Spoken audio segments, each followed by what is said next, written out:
परम पूज्य सदृष्टि माता श्री के चरण शरण हमसे माँ भक्तों को प्राप्त हुए हैं। तो मान लो जो भी माँ भक्तजन इस माता मातेश्वरी सेवा दरबार में आ जाते हैं, उन सभी भक्त की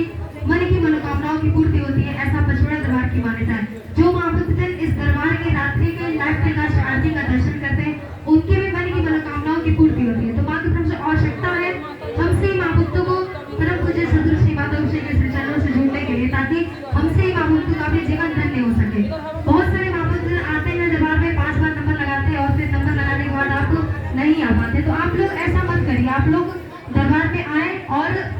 निरंतर आते हैं। यहाँ के जो भी कार्यक्रम होते हैं, जैसे कि अभी अगला कार्यक्रम है दरबार का गुरु पूर्णिमा का कार्यक्रम है, तो उसमें हमारे जो इष्ट आराध्य हैं, जो हमारे गुरु हैं परम पूज्य सदगुरु माता गुरु श्री, उनका जन्म उत्सव हमसे माँ भक्तजन मिल करके धूमधाम से मनाते हैं। तो ये जो कार्यक्रम है, जितने भी जैसे डॉक्टर बाबू गुलशन महेश्वरी जी का जन्म दिवस, इनका जन्म दिवस मनाने का ये तात्पर्य है कि जो शिक्षा संस्कार सद्बुद्धि जिनके पास नहीं है, वो बच्चे दरबार में आते हैं और उन्हें डॉक्टर बाबू गुलशन महेश्वरी जी से शिक्षा संस्कार की प्राप्ति होती है। जैसे हमसे बच्चे हैं, हम लोग माता जी के श्री चरणों में 24 घंटा तक मतलब रहते सेवा करते हैं और माता जी के द्वारा हमें बहुत सारी सीख प्रदान की जाती है शिक्षा संस्कार की। ये माता जी के द्वारा ऐसा नहीं कहा जाता है कि आप अपने पढ़ाई लिखाई को छोड़ करके भक्ति में लग जाइए, लेकिन माता जी के द्वारा ये नहीं कहा जाता है कि यार इतना भी मत पढ़ लीजिए कि आप भक्ति करना छोड़ दीजिए।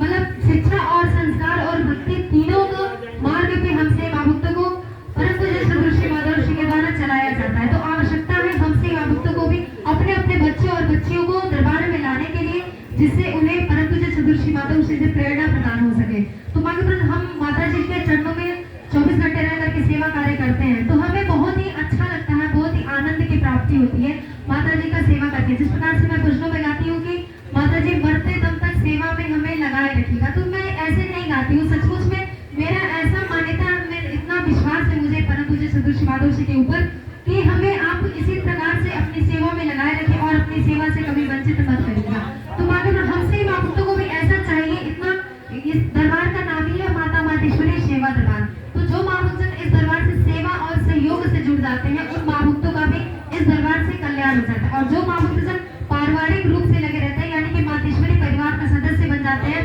वो माँ भक्तजन इस पहली तारीख के दिन और गुरु पूर्णिमा के दिन मतलब दरबार में जो भी कार्यक्रम होते हैं, आप लोग दरबार में आकर के हाजिरी लगाते हैं। बहुत सारे माँ भक्तों को मैं इंटरव्यू लेती हूँ, तो उन सभी माँ भक्तों का ये रहता है कि बहनी, मैं उनसे पूछती हूँ कि आपका दरबार में कितने साल व्यतीत हो गया, तो वो लोग कहते हैं मेरा 18 साल, किसी का 20 साल हो गया है, तो किसी का 15 साल हो गया है। तो इतना समय उनका इस प्रकार से दरबार में व्यतीत हो गया, वो स्वयं नहीं जान पाते हैं कि किस प्रकार से उनका समय दरबार में इतना ज्यादा व्यतीत हो गया। तो यह है कि मैं उनसे पूछती हूँ, ये बताइए आपका कैसे इतना व्यतीत हो गया समय, आखिर 18 साल दरबार से लेकर कोई बड़ी बात नहीं है, कैसे इतना ज्यादा व्यतीत हो गया। तो कह रही है, सब लोग कहते हैं कि बहनी देखिए, हमारे ऊपर जो भी समस्या आता है, हम उसे माता जी के चरणों में समर्पित कर देते हैं कि हमारे घर के जो भी कुल देवी कुल देवता हैं, उन्हें परम पूज्य सदृष्टि माता श्री के चरणों में समर्पित कर देते हैं कि हमारा जो भी दुख कष्ट है सब माता जी आप जानिए, सब कुछ आपका है, मेरा कुछ भी नहीं है। सचमुच में हम लोगों का तो कुछ भी नहीं है, सब चीज तो माता जी का है, तो उन्हें समर्पित कर देते हैं। और जब माता जी को स्वयं माता जी की दृष्टि पड़ेगी हमसे बच्चों पर, हमसे माँ भक्तों पर, तो अवश्य माता जी के मन में आएगा कि हाँ, इस भगत का कल्याण हो जाना चाहिए। तो इस प्रकार से हमें दरबार में आने की आवश्यकता है, हमें दरबार से जुड़ने की आवश्यकता है, ताकि माता जी का दृष्टि हमसे माँ भक्तों पर छत्र छाया हमेशा पड़ती रहे कि हमारा भगत है, क्या कर रहा है, कौन से हाल में है। आजकल माता जी का घर घर में आगमन भी हो रहा है। किसी को मैं भी माता जी के संग में जाती हूँ, देखती हूँ कि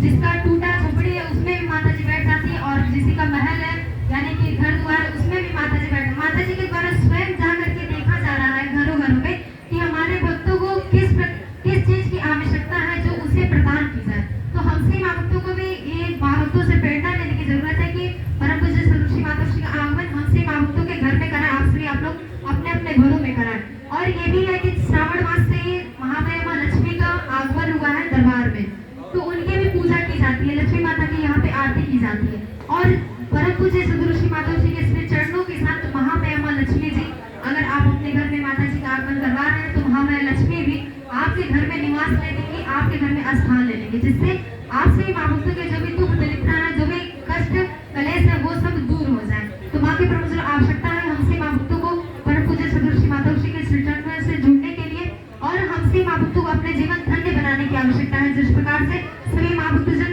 जो पुराने माँ भक्तजन है, उन माँ भक्तों का इतना साल व्यतीत हो गया है दरबार में, तो हमसे माँ भक्तों को भी उनसे प्रेरणा लेने की जरूरत है कि हमसे माँ भक्तजन में इसी प्रकार से माता गुरु श्री के चरणों से जुड़ जाए, जिससे हमसे माँ भक्तों का भी जीवन धन्य हो सके। तो मैं माँ से यह विनम्र प्रार्थना करती हूँ कि माता जी आपके जो भी दुख कष्ट कलेश समस्या है सभी का निवारण करें। इन्हीं चंद बातों के साथ मैं अपनी वाणी बना देती हूँ। बोलिए सच्चे दरबार